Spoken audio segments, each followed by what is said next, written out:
Okay, jina langu ni Babu G, Babu Great Babu Good kutoka Talanta Mwanza Media, na leo siku hii tuko ndani ya Marianist ambapo niko na mwanadada. Tafadhali tuambie tu jina lako na tuambie wewe umebeba uhusika gani hapa ndani ya Marianist.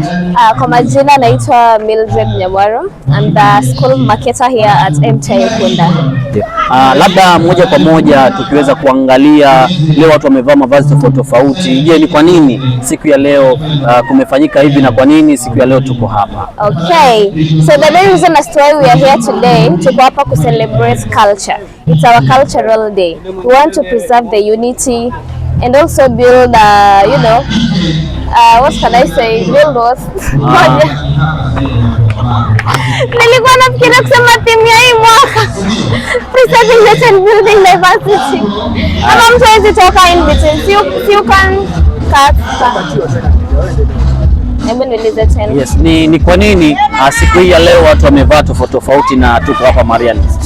So the main reason as to why we are here today, to preserve culture and also celebrating our students. You know, we have many students from different countries, different regions, especially in Kenya. Tuko na Nyanza, Western, Eastern. We have coastal region and as well as central. So the main reason as to we are doing the cultural day today, we want to celebrate its culture. We want to continue to preserve culture yetu, si ati ishia hapo, the same way our great grandparents did. So that's the same thing we are doing right now. We are preserving the culture.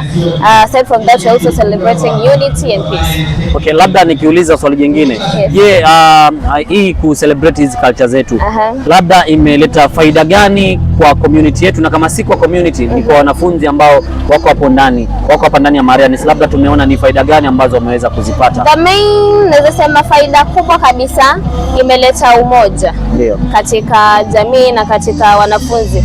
You know, they get to interact with each other, wana get kujua culture watu tofauti, wana get kuelewa different umetest chakula zetu, si ndio? Yes. From different regions, so they get to build your partnership na wanafunzi wenzao, as well as the community inapata kujua who is Marianist, who are Marianist. Yes.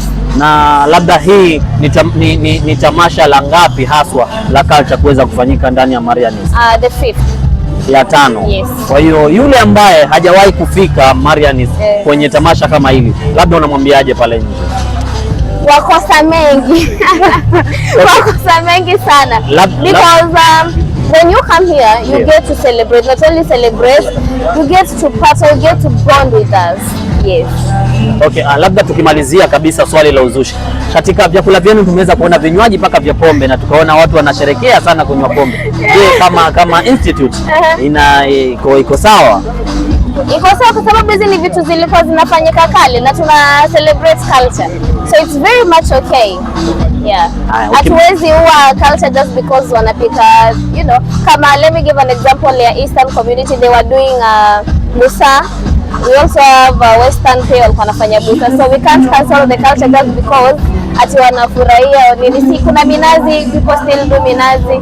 So yeah. Asante sana na karibu sana, tumefurahi kuwa hapa na Mungu awabariki. Karibuni tena, na kwa wenye walimiss this time next year same day same time July.